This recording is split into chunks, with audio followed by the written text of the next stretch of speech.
Pada suatu hari seorang tokoh Yahudi datang menemui Imam Ali Ridho, menanyakan apa betul nama Muhammad itu tercantum dalam kitab suci kami.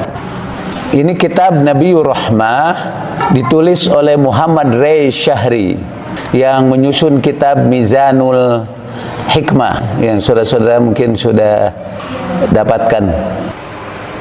Bahwa Rasulullah itu sudah diramalkan oleh nabi-nabi sebelumnya.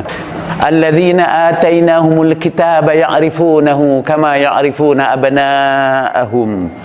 Dan mereka yang kami datangkan Alkitab kepada mereka mengetahui dia sama seperti mereka mengetahui anak-anak mereka, mengenalnya seperti mereka mengenal anak-anak mereka sendiri. Dan sesungguhnya sebagian di antara mereka menyembunyikan kebenaran padahal mereka mengetahuinya. Jadi itu pemberitahuan dari Allah Subhanahu wa taala bahwa kenabian itu sudah diketahui oleh ahli kitab sebelumnya. Ada dialog Imam Ali Ridho dengan orang-orang Yahudi. Dan Imam Ali Ridho menyebutkan ayat-ayat di dalam Taurat tentang kedatangan Nabi Muhammad. Ayat-ayat yang dikutipnya persis seperti ayat-ayat yang kita sampaikan tadi, dan satu ayat lagi kalau saya tidak salah dari Perjanjian Baru. Dalam kitab Tauhid, dialog antara Imam Ali Ridho, ada bab dalam kitab Tauhid itu bab dialog Imam Ali Ridho dengan berbagai agama. Qala Rasul Jalut, ya, berkata pimpinan dari sebuah gereja atau sebuah aliran agama denomination. Dia bertanya, min aina tusbitu nubuwata Muhammad? Dari mana kamu bisa tetapkan apa buktinya bahwa Muhammad itu seorang nabi? Kata Imam Ali Ridho salamullahi alaih, bersaksi tentang kenabiannya Musa bin Imran, Isa putra Maryam, dan Dawud khalifah Rasulullah di bumi.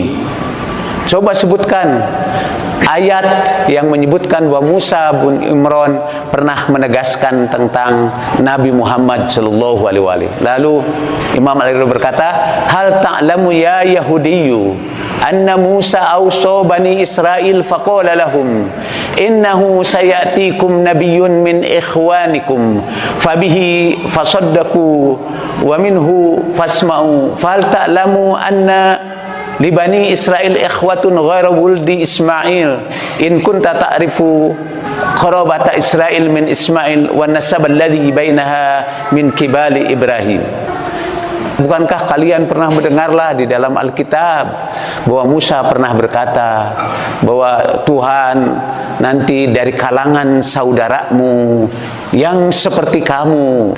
Itu ada di dalam Taurat tentang ini. Dan waktu itu Ahmad Didat bercerita tentang ramalan Nabi Musa ini yang menurut orang Kristen itu tentang Nabi Isa. Dia akan datang nanti seorang utusan dari kalangan saudaramu min ikhwatikum, yang seperti kamu.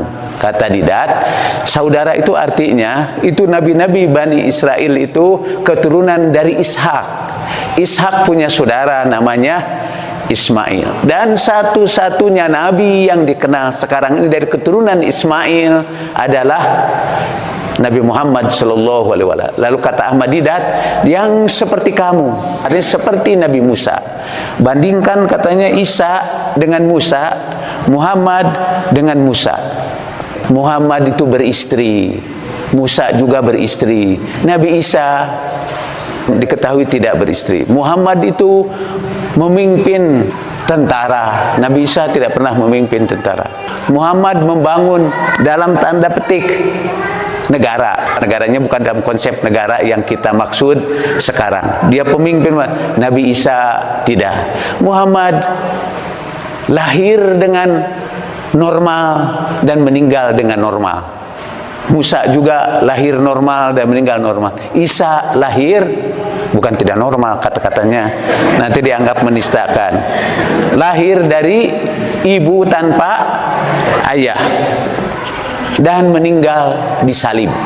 Itu menurut kepercayaan umat Kristiani. Jadi beda, pastilah yang dimaksud itu yang nasabnya dari situ itu hanya Rasulullah sallallahu alaihi wasallam. Kata Rasul Jalut itu, hadza qaulu Musa la nadfa'u. Karena dia menguasai Taurat, memang benar ada cerita Musa itu yang tidak akan kami tolak. Apakah ada dari saudaranya Bani Israel Nabi selain Muhammad? La. Bukankah itu ada pada kalian? Ya memang, katanya. Tetapi aku ingin engkau tunjukkan kepadaku dari Taurat. Engkau benarkan dia dengan Taurat. Apakah kamu tolak bahwa Taurat pernah berkata, dan ini masih ada dalam Taurat kita sekarang, akan datang cahaya dari bukit Sinai dan bersinar kepadamu dari bukit Sair, dan nanti cahaya itu akan bersinar lagi dari bukit Faran. Itu ada, nanti saya sebutkan juga di dalam Bible surat Sari. Dalam Alkitab bahasa Indonesia juga ada ini, cahaya mulai bersinar dari bukit Sinai. Kita dengarkan permintaan penjelasan dari orang Yahudi itu pada Imam Ali Ridho. Ya, saya hafal katanya kalimat itu, tapi saya tidak ngerti tafsirnya. Aku beritahukan kepadamu sekarang. Adapun firman-Nya datang cahaya dari bukit Sinai, itulah wahyu Allah tabaraka wa taala yang diturunkan kepada Musa di bukit Sinai. Adapun firman-Nya, dan dia akan bersinar bagi kita dari bukit Sair, itu bukit yang Allah wahyukan kepada Isa putra Maryam ketika ia berada di bukit itu. Adapun firman-Nya, dan kemudian cahayanya akan cemerlang di atas kami dari bukit Faran, dan itulah bukit-bukit Mekah. Dan memang di dalam peta, saya punya peta dari peta Alkitab, kota-kota yang ada dalam Alkitab. Faran itu letaknya di kota suci Mekah, yang oleh kita terkenal dengan nama Jabal Abi Gubais. Jabal Abi Gubais yang sekarang udah hilang, dipangkas karena di atasnya didirikan istana raja. Tempat yang sangat bersejarah yang disebut di dalam kitab suci terdahulu sekarang hilang. Assalamualaikum ya habiba ilahil alamin. Assalamualaikum ya amiral mu'minin. Assalamualaikum ya sayyidatan nisa'il alamin. Assalamualaikum ya sayyidai syababi ahlil jannati ajma'in. Assalamu ala sadatil ma'sumin. Assalamu ala jami'an bi'illahi wa rusulihi wa malaikatih. Assalamu alaina wa ala ibadillahi salihin. Assalamualaikum jami'an wa rahmatullahi wa barakatuh. Ya, hari ini di Indonesia kita sebut sebagai hari Isra dan Mi'raj. Kita secara khusus memperingatinya pada hari ini. Di kalangan mazhab Ahlul Bait, hari ini disebut hari Bi'tsah atau hari Mab'ats, hari dibangkitkannya Nabi sallallahu alaihi wa alihi sebagai nabi. Kita akan membicarakan penjelasan tentang ayat Al-Quran, surat Al-A'raf ayat 157. Alladzina yattabi'una ar-rasula an-nabiyya al-ummiyya alladzi yajidunahu indahum maktuban fit Taurati wal Injil. Dan mereka yang mengikuti nabi yang ummi, yang namanya mereka dapatkan di dalam Taurat dan Injil, dan mereka dapatkan dia dalam Taurat dan Injil. Ya'muruhum bil ma'ruf wa yanhahu 'anil munkar ila akhiril ayah. Nah, kita akan membahas Nabi sallallahu alaihi wa alihi seperti termaktub di dalam kitab Taurat yang ada sekarang ini. Biasanya dulu para ustaz dulu mengatakan dulu ada dalam Taurat itu, tapi karena Taurat itu sudah dirubah, jadi sudah tidak ada lagi nama Rasulullah itu di situ. Kita akan tunjukkan nama Nabi itu dalam Taurat. Saya ini dapat hadiah Alkitab. Alkitab itu terdiri dari dua bagian, Perjanjian Lama dan Perjanjian Baru.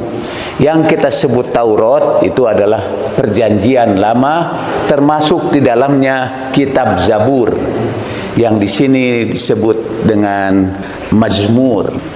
Zabur, Taurat dan Injil itu digabung jadi buku ini. Buku ini dihadiahkan kepada saya dalam hari ulang tahun oleh Bang Mirza, itu temannya Ilman.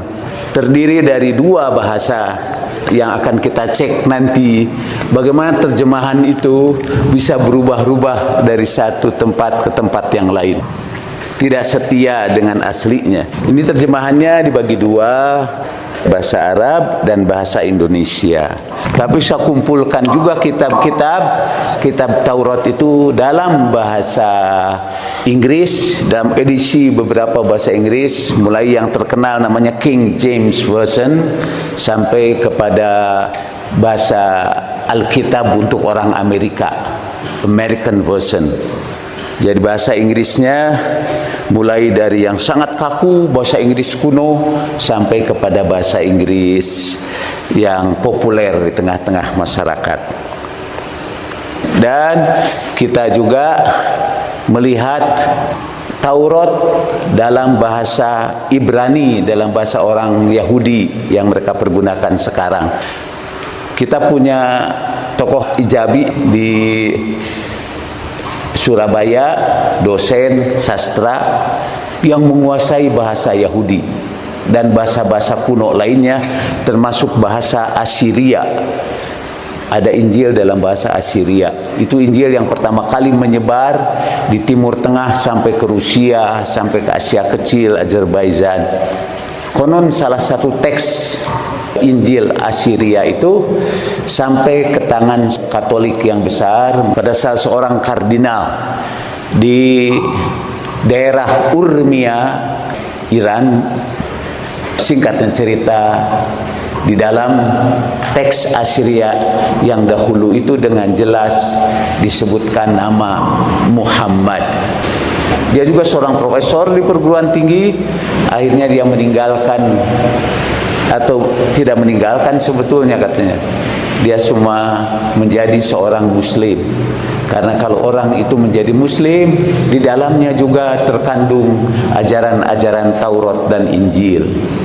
Bukankah Al-Quran mengatakan musaddiqal lima baina yadayya minat Taurati wal Injil. Aku ini datang, kata Nabi, untuk membenarkan apa yang ada dalam Taurat dan Injil. Saudara jangan lupa, saudara termasuk juga harus membenarkan apa yang ada dalam Taurat dan Injil menurut Al-Quran ini, karena saya khawatir nanti dituduh menistakan agama.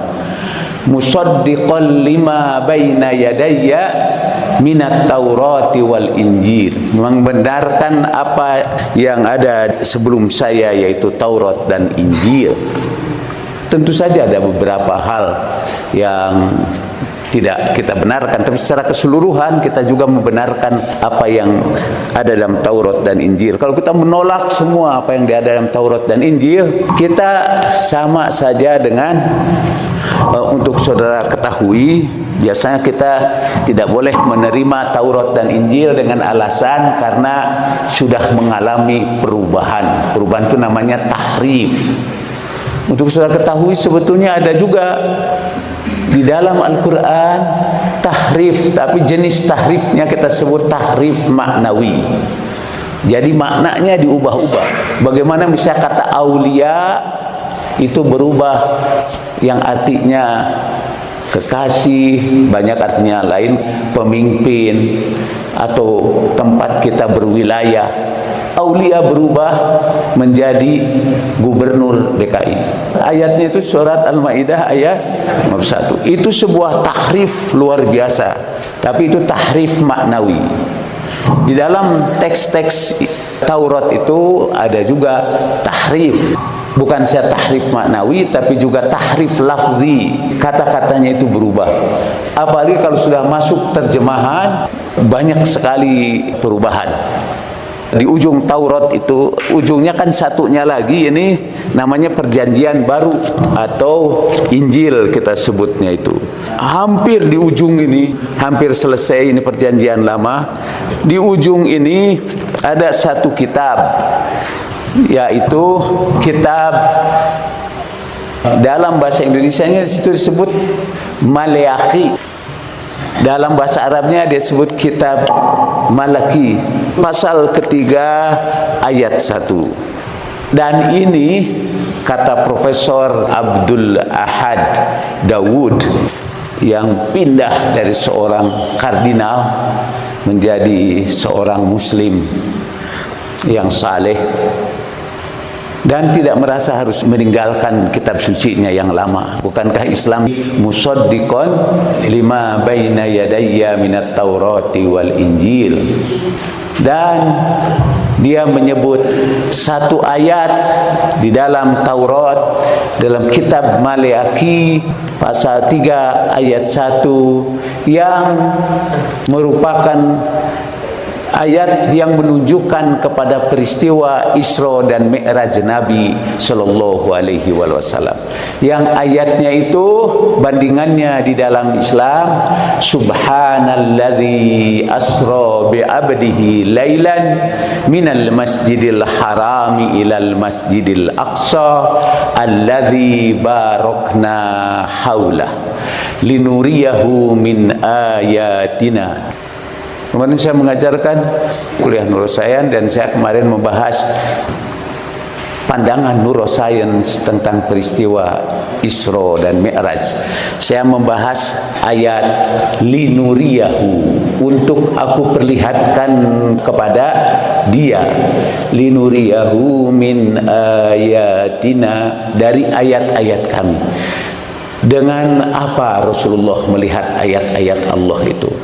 Kita sudah sampai kepada pembicaraan di kuliah itu bahwa dari tokoh ahli neuroscience, bahkan bapak dari teori neuroplasticity, dia berkata, namanya Paul Bakirita, yang mengatakan, we do not see with our eyes, we see with our brains. Kita tidak melihat dengan mata, kita melihat dengan otak kita. Mata saudara bisa sekarang normal, tapi bisa bikin saudara sekarang tidak bisa melihat walaupun matanya melotot. Kalau bagian otak sebelah belakang saudara sini ini, tapi jangan dicobakan, tidak untuk dicobakan di rumah. Pukul ini bagian belakangnya, namanya occipital lobe. Pukul, dia sebetulnya pusat penglihatan kita. Kalau itu dipukul, mata kita tidak melihat. Jadi matanya tidak melihat, karena yang melihat itu otak. Gimana kalau matanya itu rusak? Baru belakangan ini kan di Iran, seorang yang buta sejak lahir bisa melihat kembali. Baru viral kan belakangan videonya. Sebetulnya itu didahului oleh tadi Paul Bakirita, yang bisa membuat orang yang buta menjadi melihat dengan memasukkan satu alat ke lidahnya. Jadi dia melihat melalui saluran-saluran saraf dari lidahnya. Linuriyahu, kami perlihatkan kepada Nabi itu. Nah, Nabi itu melihat dengan otaknya. Cuma secara ilmiah, bagian otak yang mana yang melihat ayat-ayat Allah Subhanahu wa ta'ala itu?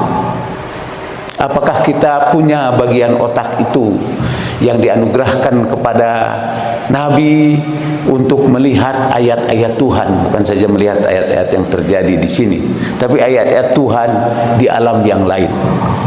Itu isi kuliah kita tadi. Nah, sekarang ini Isra Mi'rajnya di dalam kajian Al-Munawwarah. Di Al-Munawwarah ini kan murid-muridnya advance semua. Hanya di sini kita sampaikan itu. Ini dalam kitab Maleaki, hampir bagian terakhir dari Taurat atau dari Perjanjian Lama. Lihat, aku menyuruh utusanku supaya ia mempersiapkan jalan di hadapanku. Dengan mendadak Tuhan yang kamu cari itu akan masuk ke baitnya. Malaikat perjanjian yang kamu kehendaki itu sesungguhnya ia datang. Firman Tuhan semesta alam. Ini karena banyaknya perubahan-perubahan, mungkin seperti tidak nyambung-nyambung itu kalimat dengan kalimat itu. Lihat, aku menyuruh utusanku supaya ia mempersiapkan jalan di hadapanku. Dengan mendadak Tuhan yang kamu cari itu akan masuk ke baitnya. Malaikat perjanjian yang kamu kehendaki itu sesungguhnya ia datang. Firman Tuhan semesta alam. Kita cek di dalam terjemahan bahasa Arabnya yang resmi. Wa qala rabbul qadir wa ha ana ursilu rasuli fayuhayyi'u at-tariqa amami wa sur'ana ma ya'ti ilai haikalihi rabb alladhi tatlubunahu wa rasulul ahdi alladhi bihi tusirrun ha huwa atin. Berkata Tuhan yang Maha Kuasa. Dalam edisi Arab itu hampir setiap ayat itu didahului oleh waqala rabbul qadir, berkata Tuhan yang Maha Kuasa. Ini terjemahan saya untuk bahasa Arabnya.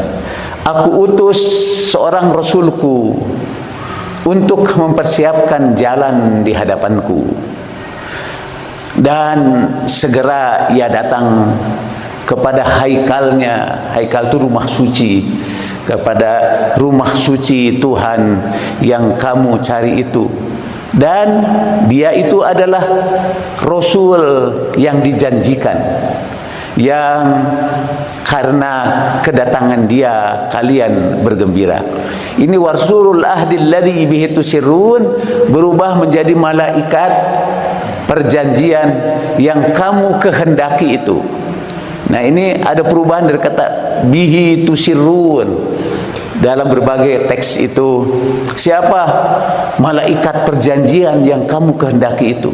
Kalau dalam tulisan Arabnya kan jelas ini wa rasulul ahdi, rasul yang dijanjikan itu. Dia akan datang waktu itu. Nah, kita cerita dulu tentang malaikat.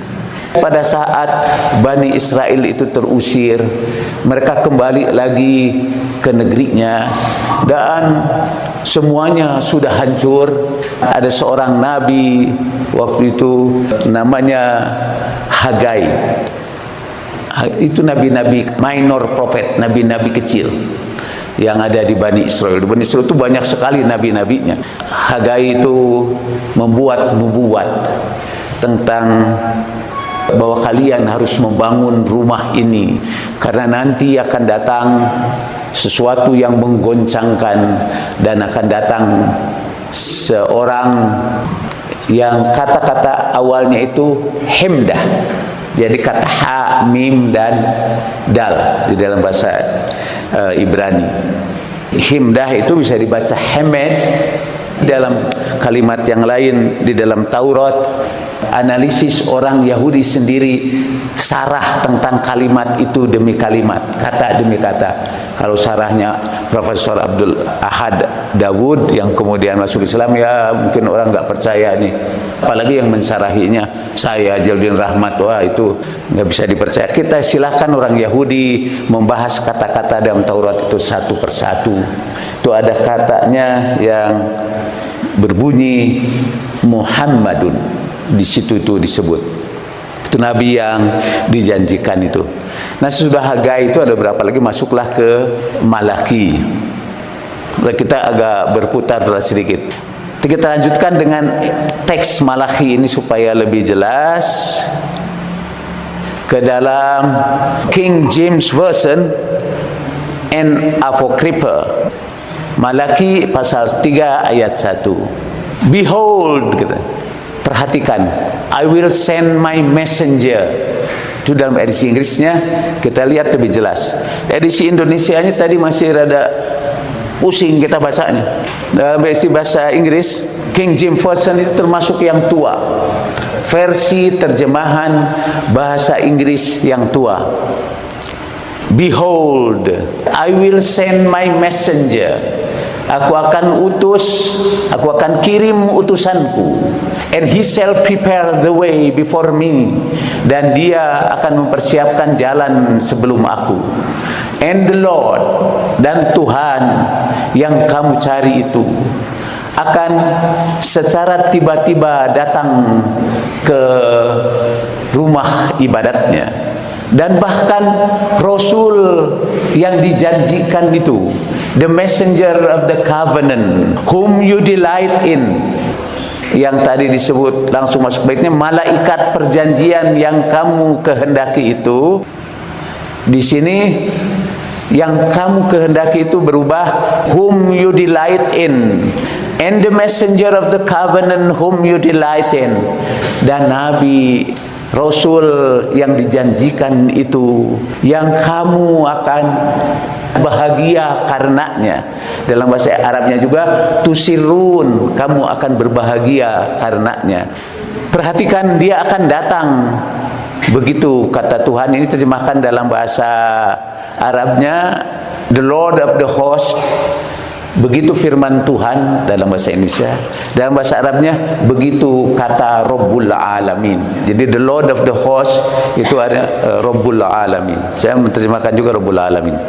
Di dalam New International Version, Alkitab Taurat yang belakangan ini, bahasa Inggrisnya lebih populer. I will send my messenger. Gak ada kata behold. Behold itu kuno lah. Kalau bahasa Indonesia mungkin syahdan, ada masa kuno. Then suddenly the Lord you are seeking will come to his temple, the messenger of the covenant whom you desire.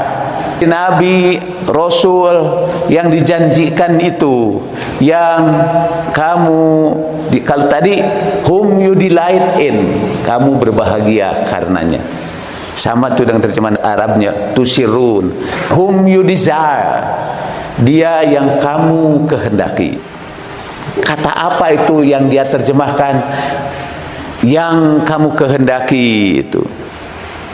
Yang kamu kehendaki itu, atau whom you delight in, whom ye delight in, atau whom you desire. Jadi ada 3 kata untuk menunjukkan Rasul yang dijanjikan itu.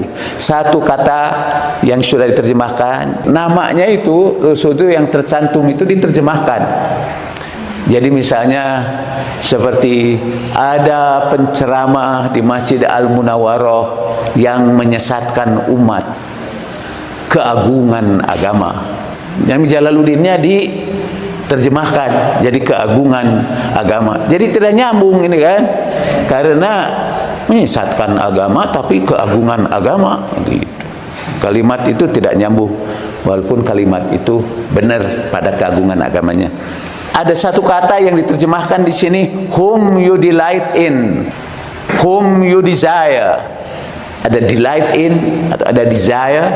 Dalam edisi bahasa Inggris terakhir, bahasa Inggris Amerika yang paling mutakhir, that you want. Udah bahasa Inggrisnya bahasa Inggris modern, that you want, yang kamu inginkan. Jadi ada yang kamu inginkan, ada yang kamu kehendaki, ada yang kamu berbahagia karenanya.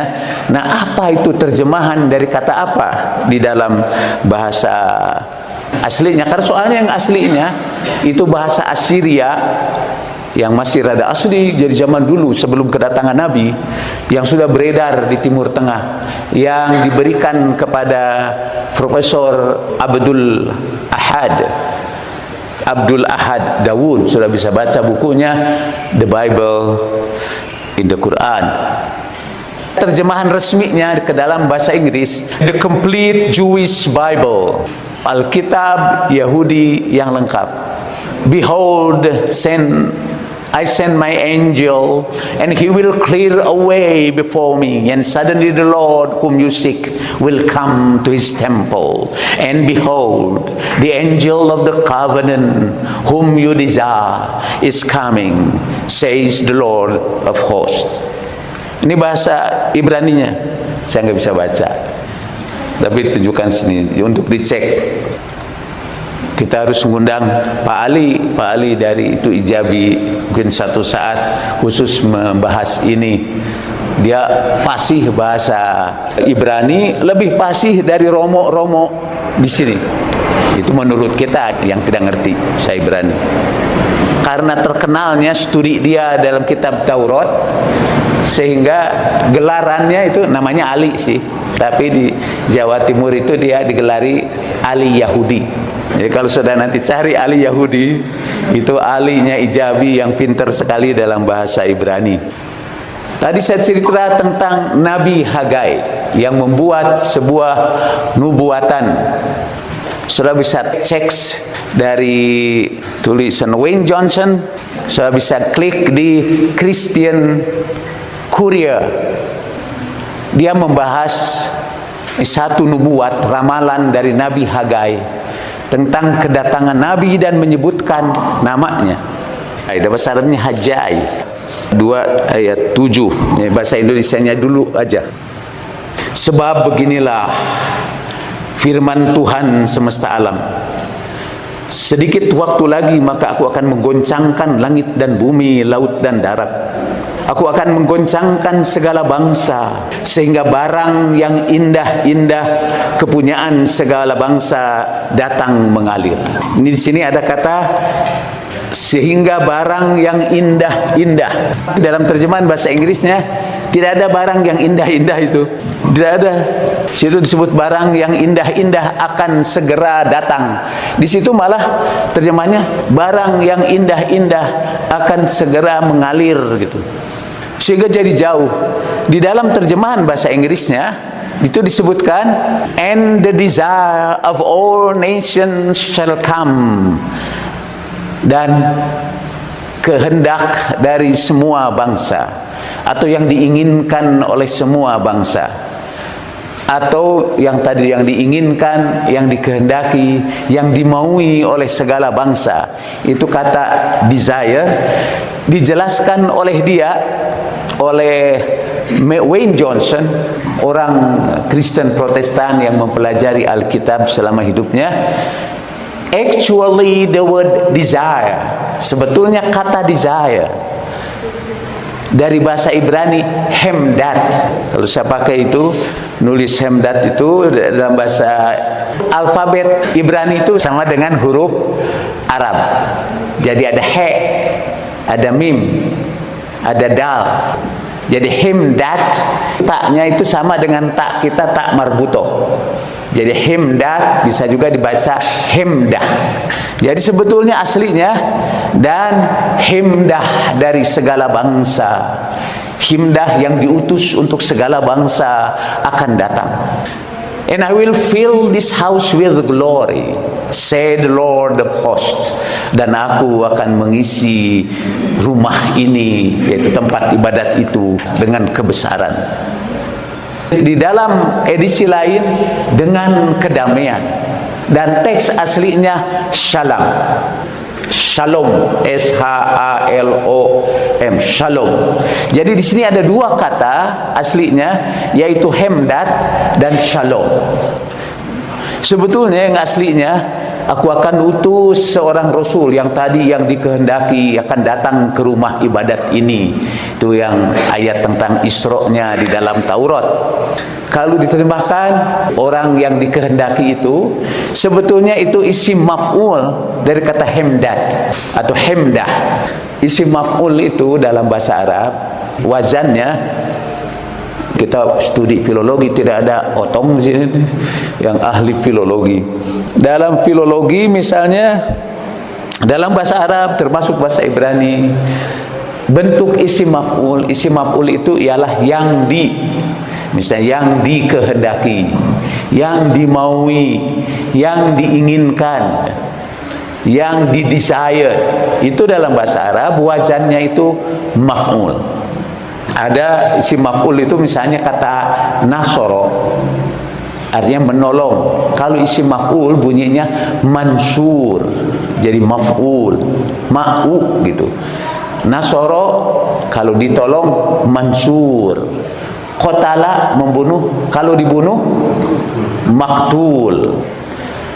Fataha membuka, kalau dibuka maftuh. Misalnya kiai maftuh, itu harusnya kiai yang dibuka.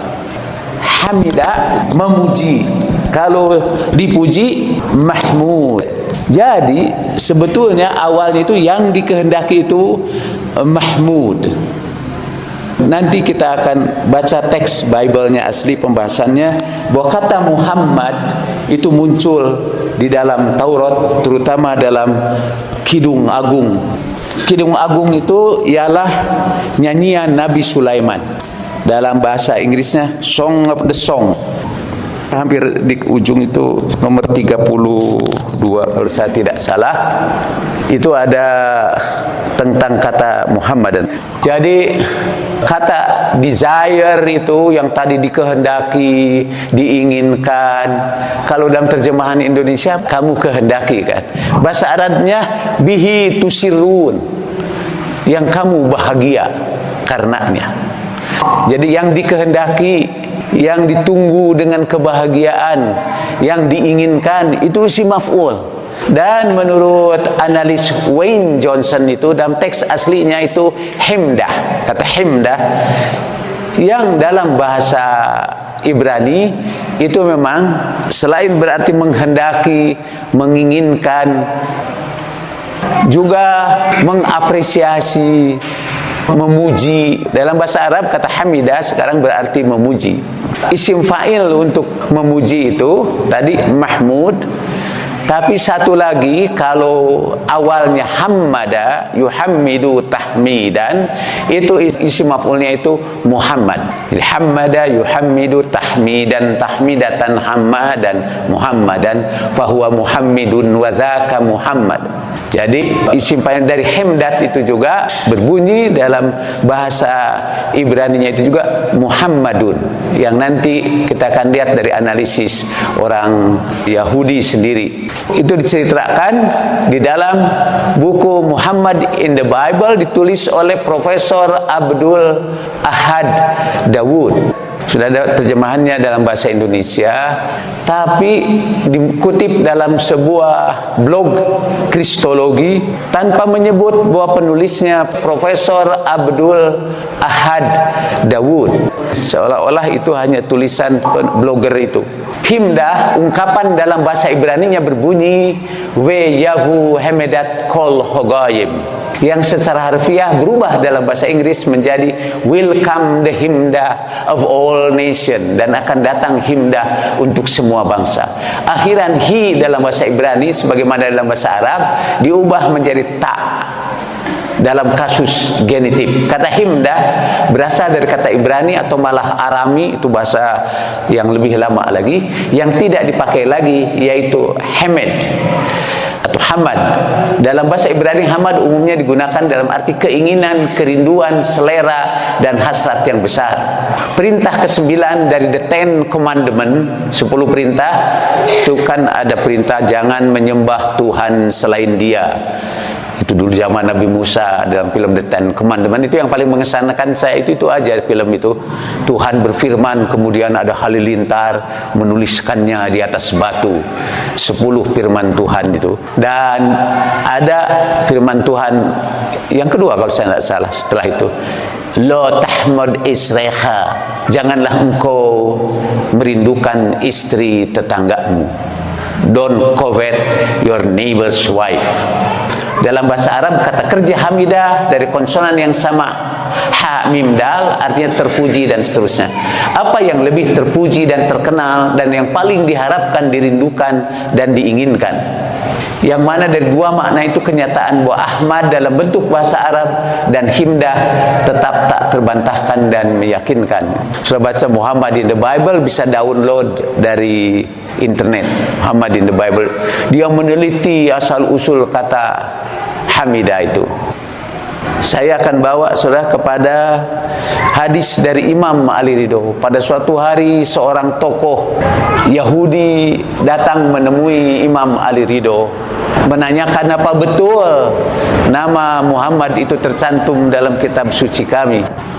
Ini kitab Nabiur Rahmah, ditulis oleh Muhammad Ray Syahri yang menyusun kitab Mizanul Hikmah, yang saudara-saudara mungkin sudah dapatkan. Bahwa Rasulullah itu sudah diramalkan oleh nabi-nabi sebelumnya. Alladzina atainahumul kitaba ya'rifunahu kama ya'rifuna abna'ahum.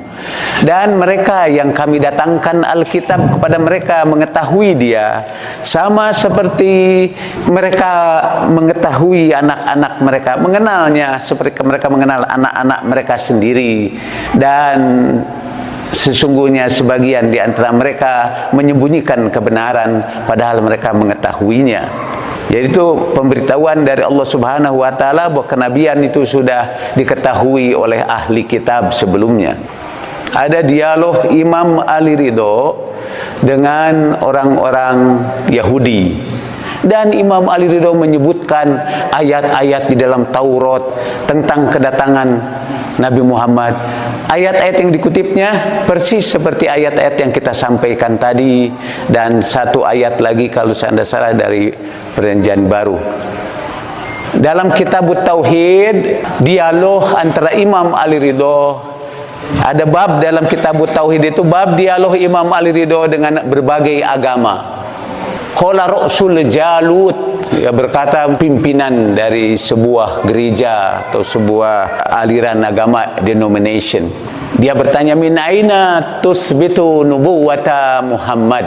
Dari mana kamu bisa tetapkan, apa buktinya bahwa Muhammad itu seorang nabi? Kata Imam Ali Ridho salamullahi alaih, bersaksi tentang kenabiannya Musa bin Imran, Isa putra Maryam, dan Dawud khalifah Rasulullah di bumi. Coba sebutkan ayat yang menyebutkan bahwa Musa bin Imran pernah menegaskan tentang Nabi Muhammad sallallahu alaihi wasallam. Lalu Imam Ali Ridho berkata, hal ta'lamu ya Yahudiyyu anna Musa awsa bani Israel faqala lahum innahu sayatikum nabiyyun min ikhwanikum fabihi fasaddaqu wa minhu fasma'u fal ta'lamu anna li bani Israel ikhwatun ghairu wuldi Ismail in kunta ta'rifu qarabata Israel min Ismail wa nasab alladhi bainaha min kibali Ibrahim. Bukankah kalian pernah mendengarlah di dalam Alkitab bahwa Musa pernah berkata bahwa Tuhan nanti dari kalangan saudaramu yang seperti kamu. Itu ada di dalam Taurat tentang ini. Dan waktu itu Ahmad Didat bercerita tentang ramalan Nabi Musa ini, yang menurut orang Kristen itu tentang Nabi Isa. Dia akan datang nanti seorang utusan dari kalangan saudaramu, min ikhwatikum, yang seperti kamu. Kata Didat, saudara itu artinya itu nabi-nabi Bani Israel itu keturunan dari Ishak. Ishak punya saudara namanya Ismail, dan satu-satunya nabi yang dikenal sekarang ini dari keturunan Ismail adalah Nabi Muhammad sallallahu alaihi wasallam. Lalu kata Ahmad Didat, yang seperti kamu, artinya seperti Nabi Musa.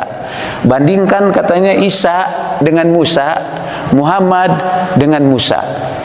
Muhammad itu beristri, Musa juga beristri. Nabi Isa diketahui tidak beristri. Muhammad itu memimpin tentara, Nabi Isa tidak pernah memimpin tentara. Muhammad membangun dalam tanda petik negaranya bukan dalam konsep negara yang kita maksud sekarang. Dia pemimpin, Nabi Isa tidak. Muhammad lahir dengan normal dan meninggal dengan normal. Musa juga lahir normal dan meninggal normal. Isa lahir bukan tidak normal, kata-katanya nanti dianggap menistakan. Lahir dari ibu tanpa ayah dan meninggal disalib. Itu menurut kepercayaan umat Kristiani. Jadi beda, pastilah yang dimaksud itu yang nasabnya dari situ itu hanya Rasulullah sallallahu alaihi wasallam. Kata Rasul Jalut itu, hadza qaulu Musa la nadfa'u. Karena dia menguasai Taurat, memang benar ada cerita Musa itu yang tidak akan kami tolak. Apakah ada dari saudaranya Bani Israel Nabi selain Muhammad? La. Bukankah itu ada pada kalian? Ya memang katanya. Tetapi aku ingin engkau tunjukkan kepadaku dari Taurat. Engkau benarkan dia dengan Taurat. Apakah kamu tolak bahwa Taurat pernah berkata, dan ini masih ada dalam Taurat kita sekarang, akan datang cahaya dari bukit Sinai dan bersinar kepadamu dari bukit Sair, dan nanti cahaya itu akan bersinar lagi dari bukit Faran. Itu ada, dan nanti saya sebutkan juga di dalam Bible Surat Sari. Dalam Alkitab bahasa Indonesia juga ada ini, cahaya mulai bersinar dari bukit Sinai. Kita dengarkan permintaan penjelasan dari orang Yahudi itu pada Imam Ali Ridho. Ya, saya hafal katanya kalimat itu, tapi saya tidak ngerti tafsirnya.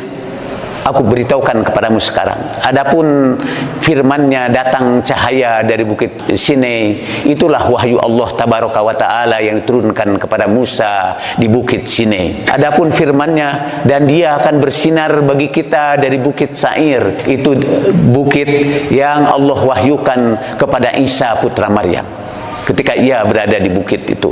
Adapun firman-Nya, dan kemudian cahayanya akan cemerlang di atas kami dari bukit Faran, dan itulah bukit-bukit Mekah.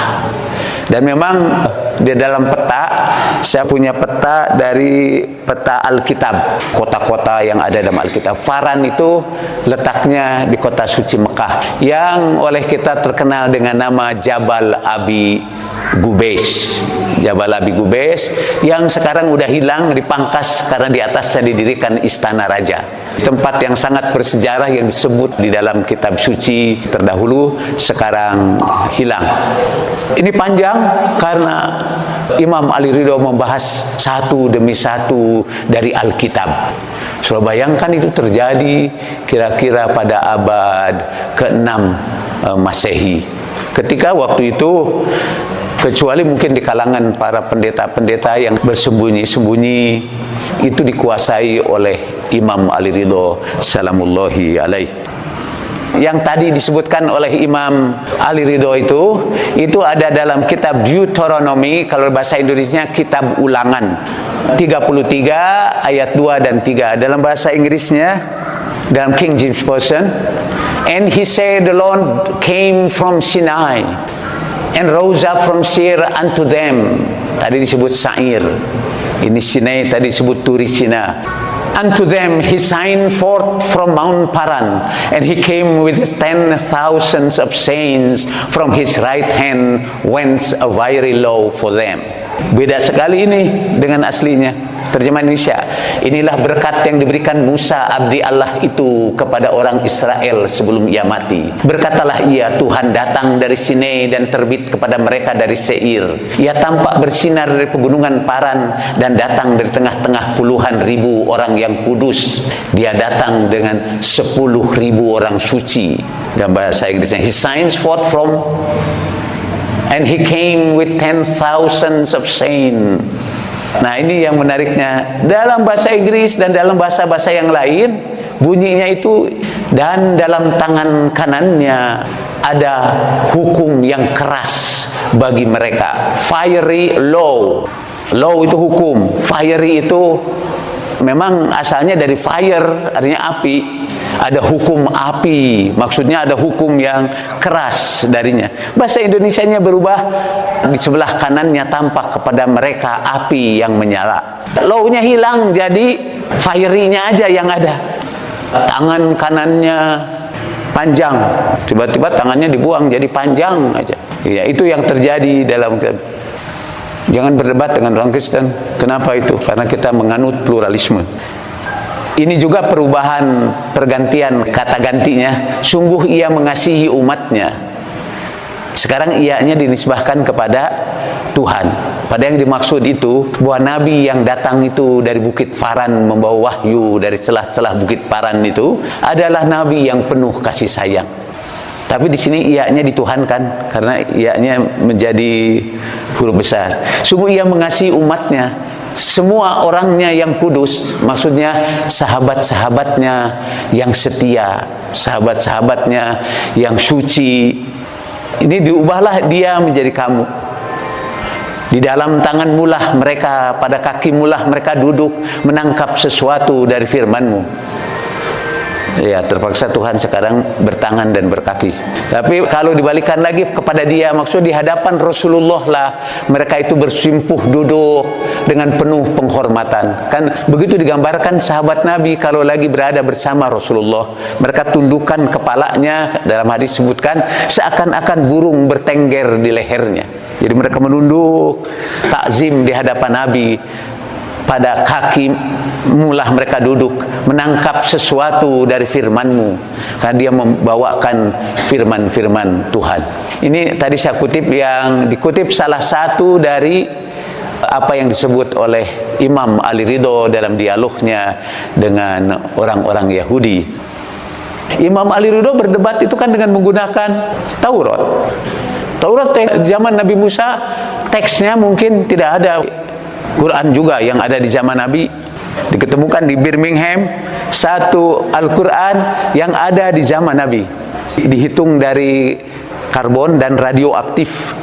Quran yang sekarang ditemukan di Birmingham, saya mau daftar nanti ke DPR, berangkatnya ke Inggris saja, dan saya mau berkunjung ke Birmingham, kota di sebelah utara London. Di situ disimpan teks kitab suci Al-Quran yang tertua, karena ditulis dalam kulit, diperkirakan berdasarkan perhitungan radioaktif sekitar 450 Masehi sampai 630-an Masehi. Dan itu masa kenabian Nabi itu kan lahir 570 dan meninggal pada 630-an Masehi. Jadi pada masa hidup Nabi, tidak tahu masanya apakah mendekati 630 atau ini, tapi ada teks Al-Quran yang dibaca oleh kaum muslimin sama seperti kita yang sekarang. Nah, teks asli dari Taurat itu tidak kita ketahui sekarang. Yang disebut asli sekarang terjemahannya dalam bahasa Yunani. Malah bahasa Ibrani-nya sekarang nyalin dari bahasa Yunani. Ini tadi dari Kidung Agung. Bunyi lengkapnya ini nih. Itu aslinya dicari dari Kidung Agung, Song of Solomon pasal 5 ayat 16. 5 ayat 16. Ini terjemahan saya dari bahasa Inggrisnya aja. Mulutnya sangat manis. Ia betul-betul lovely. Begitu indah. Mulutnya teramat manis dan ia betul-betul indah. Inilah kekasihku dan inilah sahabatku, hei anak-anak perempuan Yerusalem. Jadi ini Nabi Hagai pernah meramalkannya itu. Kemudian dibahas satu-satu yang disarahi ini. Kata ini dibacanya ini hikau, artinya mulutnya.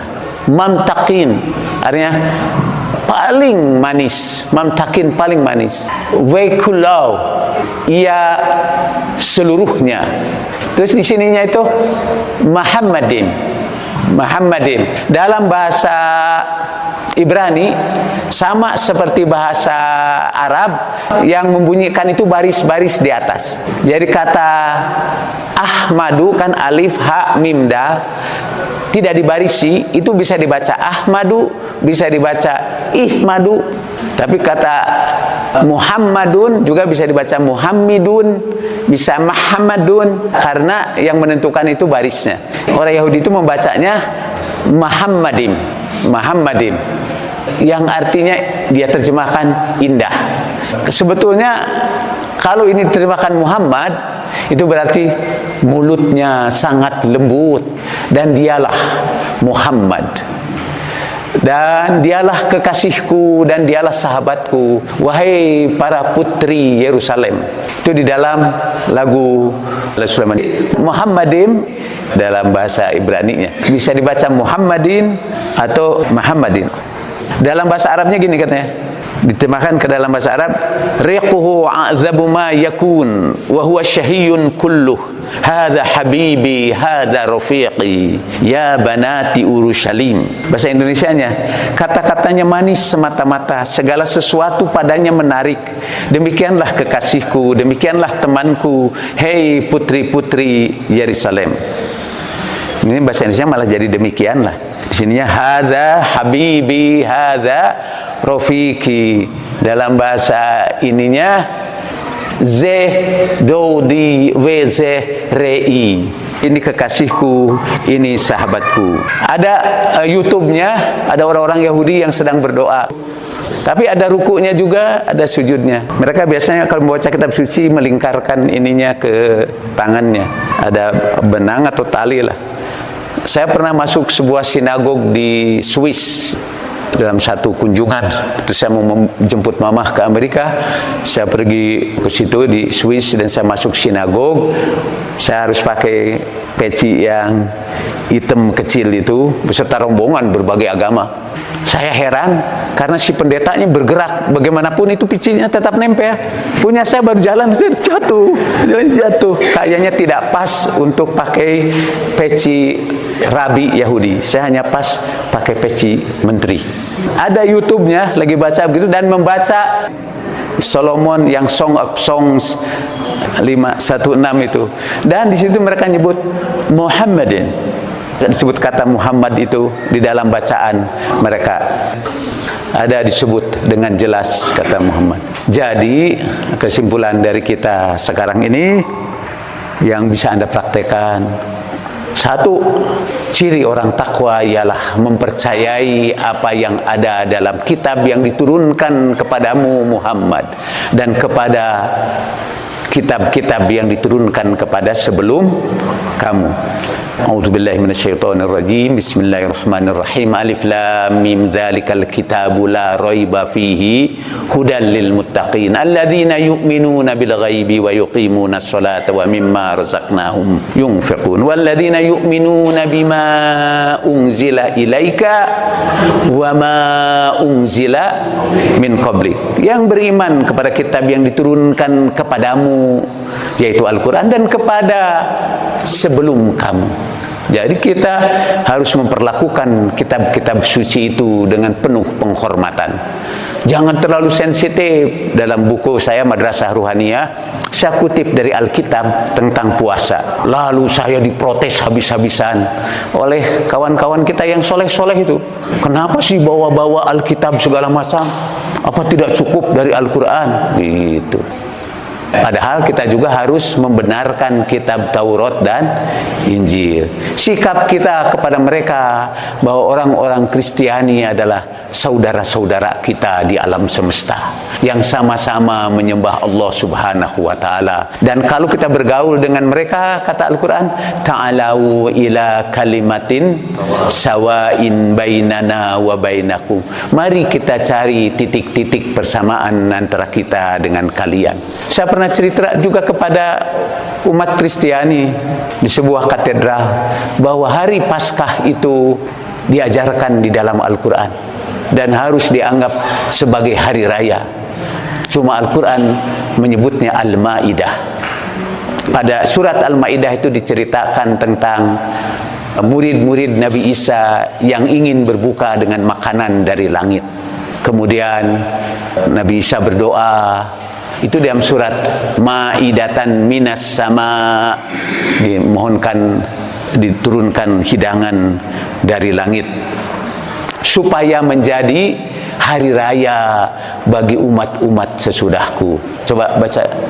Rabbana anzil 'alaina ma'idatan minas sama wa lana lil awwalina wa akhirina wa ayatan minka warzuqna wa anta khairur raziqin. Tuhan kami, turunkan kepada kami hidangan dari langit. Ma'idatan minas sama, terus takunu lana idan li awwalina wal akhirina. Biarkan itu jadi hari raya bagi kami, jadi pada umat ini dan umat kemudian sesudah kami. Coba kalau sekarang Ijabi mengadakan hari raya Paskah, diserang ke sana kemari, padahal kita menjalankan ayat Al-Quran supaya itu jadi hari raya bagi kami pada masa awal kami dan pada akhir kami. Jadi pada umat ini dan umat kemudian sesudah kami. Alhamdulillah belum pernah dilaksanakannya. Maulid saja mau tanya dalilnya ya. Ini lebih kuat dalilnya daripada Maulid. Langsung tercantum di dalam Al-Quran surat Al-Maidah ayat berapa? 114. Ayat Al-Maidah 114. Asli itu Quran. Dan Quran kita semua, bukan Quran saya saja yang katanya punya Quran berbeda. Quran kita semua. Sampai jadi judul di dalam Al-Quran. Itu luar biasa penghormatan kita kepada umat Kristiani. Tidak ada satupun surat di dalam perjanjian baru umat Kristen. Dalam Injil tidak ada surat namanya surat Muhammad, gitu, nggak ada. Di dalam Al-Quran ada surat Muhammad dan ada surat Maryam sebagai penghormatan terhadap Isa putra Maryam. Wadzkur fil kitabi Maryam idzin fantabazat min ahliha makanan syarqiyya fattakhadat min duniha al-hijaba fa arsala ilaiha ruhana fatamassala laha basharon sawiyya. Itu indah itu ayat itu, surat Maryam itu. Sampai ketika Ja'far bin Abi Talib membacakan itu karena dia dipanggil oleh raja, tadinya minta supaya dia dihukum, panggil sama raja, Ja'far datang dan dia bacakan surat Maryam itu tadi. Rajanya terharu sampai menangis terisak-isak dan memutuskan, biarlah kamu menjadi tamu-tamuku yang aku muliakan, dan suruhnya orang-orang untuk tidak mengganggunya. Dan itu orang-orang Quraisy yang datang untuk mengekstradisikan dia, akhirnya pulang dengan kecewa. Itu karena berkah surat Maryam. Saya juga di katedral dekat Masjid Istiqlal, saya pernah juga memberikan ceramah di situ dengan membacakan surat Maryam. Yang dipanggil di gereja itu mungkin dari seluruh Indonesia. Ada seorang yang berdiri, kok kami nggak pernah dengar itu dari ustadz-ustadz di kampung kami? Masa bu, pasti dengar lah. Al-Qur'annya dibacanya dalam bahasa Arab kan, jadi dia nggak ngerti, pasti dengar. Ya tapi nggak pernah ada ustadz yang membahas surat Maryam. Iya mungkin, apalagi Paskah, pasti tidak ada. Jadi mohon maaf, mungkin kali ini tidak ada tanya jawab, kecuali ada pertanyaan yang sangat urgen yang jawabannya menentukan hidup dan mati saudara. Itu akan saya jawab. Wa ma taufiqi illa billah, alaihi tawakkaltu wa ilaihi unib. Innallaha wa malaikatahu yusholluna 'alan nabiy, ya ayyuhalladzina amanu shallu 'alaihi wa sallimu taslima. Allahumma shalli 'ala Muhammad wa ali Muhammad.